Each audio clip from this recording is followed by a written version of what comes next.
ជំរាបសួរពុកម៉ែបងប្អូនទាំងអស់គ្នាដែលនិយមតាមដាននិងគាំទ្រលើ page B2MC ជាទីស្រឡាញ់នៅក្នុងឱកាសចូលឆ្នាំថ្មីប្រពៃណីជាតិខ្មែរត្រូវបានបិទបញ្ចប់ហើយក៏មានអារម្មណ៍ថានឹកទុកនឹកទុកអញ្ចឹងក៏ឆ្លៀតមកលេងបន្តិចមកបងប្អូនបងប្អូនប្រិយមិត្តទស្សនិកជនដែលកំពុងតែទស្សនានៅក្នុងវីដេអូនេះខ្ញុំជឿជាក់ថាបងប្អូនទាំងអស់គ្នាច្បាស់ជាស្គាល់ហើយថាទូកនេះមាននាមអ្វីបងប្អូនគឺមាននាមថាសារាយផ្កាយព្រឹកសារាយផ្កាយព្រឹកគឺជា Superstar របស់វត្តប្រាសាទវត្តដីហៅវត្តត្បូងឃុំព្រែកដំបូកស្រុកស្រីសន្ធរខេត្តកំពង់ចាមគួររំលឹកផងដែរថានៅក្នុងទឹកដីនៃស្រុកស្រីសន្ធរខេត្តកំពង់ចាមបាននិយាយអំពីវិស័យកីឡាប៉ណាំងទូកងគេតែងតែនឹករលឹកដល់អតីតជើងខ្លាំងដែលមានកេរ្តិ៍ឈ្មោះបោះសម្លេងនិងមានអាយុកាលយ៉ាងយូរណាស់មកហើយបើយោងទៅតាមឯកសារមួយចំនួនបានបញ្ជាក់ថាឈ្មោះសារាយផ្កាយព្រឹកនេះគឺបានសរសេរភ្ជាប់នៅលើទូកហើយបានតម្កល់ទុកនៅក្នុងវត្តប្រាសាទវត្តដីនេះបើគិតមកទល់នឹងបច្ចុប្បន្ននេះគឺមានអាយុកាលក្រាស់ក្រែណាស់ទៅហើយដែលគិតទៅវាអាចឈានទៅដល់194ឆ្នាំហើយបើគិតមកទល់នឹងបច្ចុប្បន្ននេះហើយទូកបុរាណមួយនេះត្រូវបានទុកថែរក្សាបានយ៉ាងល្អមែនទែនហើយនៅក្នុងឱកាសចូលឆ្នាំថ្មីប្រពៃណីជាតិខ្មែរយើងកន្លងទៅនេះផងដែរក៏យើងមានការបោសសម្អាតលាងសម្អាតជារៀងរាល់ឆ្នាំតែម្ដងនៅក្នុងរដូវបុណ្យទានមិនថារដូវចូលឆ្នាំរដូវភ្ជុំយើងតែងតែធ្វើការសម្អិតសម្អាតនៅរោងទូកសម្អិតសម្អាតនៅទូកដើម្បី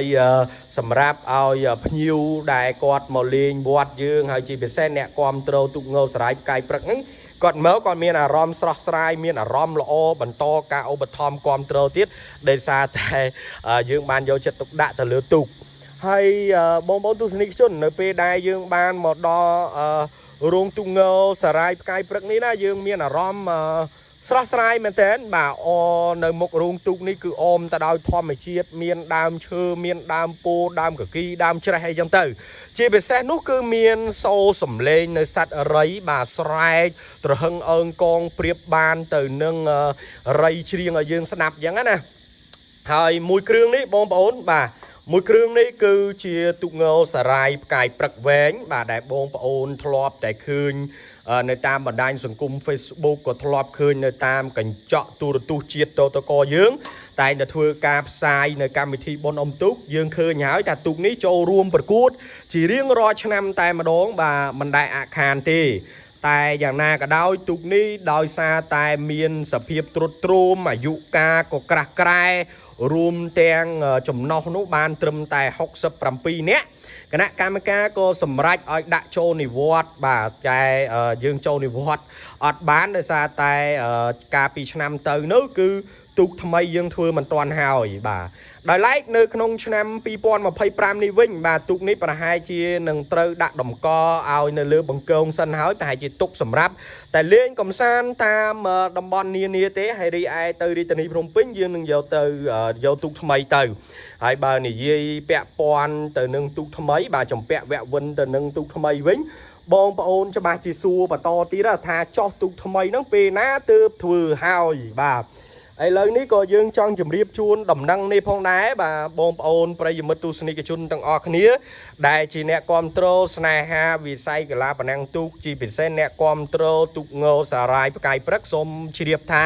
បច្ចុប្បន្នភាពនេះបើគិតមកទល់នឹងថ្ងៃនេះតែម្ដងណាបងប្អូនជាងគាត់កំពុងតែជ្រៀកក្តារសៀវដើម្បីធ្វើនៅទូកសារាយផ្កាយព្រឹកថ្មីបង្ហើយឲ្យយើងនឹងអញ្ចឹងយើងអាចទទួលនៅសមាជិកថ្មីនៅក្នុងខែ5នេះហើយ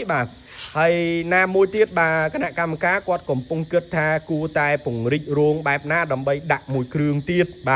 ដាក់ទូកថ្មីរបស់យើងណាដែលមានចំណុះរហូតដល់75នាក់ឯណោះហើយជាងគាត់កំពុងតែធ្វើហើយសំណួរជាច្រើនបងប្អូនសួរថាហេតុអីបានជាទូកសារាយផ្កាយព្រឹកធ្វើយូរម៉េះបងប្អូនយើងក៏ជាស្រ័យសម្រាប់អ្នកឧបត្ថម្ភផងដែរដោយសារតែ ការធ្វើនឹងគឺវាមានការអខានទៅលើហេតុផលផ្សេងគឺបញ្ហាលើក្តារសៀវបាទយើងរកក្តារសៀវតម្រាំតែបានបាទពេលខ្លះយកមកក្តារសៀវអត់ល្អយើងអត់ដាក់ហើយក្តារសៀវខ្លះដឹកមកក៏មានបញ្ហាជ្រៀកទៅវាបាក់វាអីវាប្រេះអីចឹងទៅ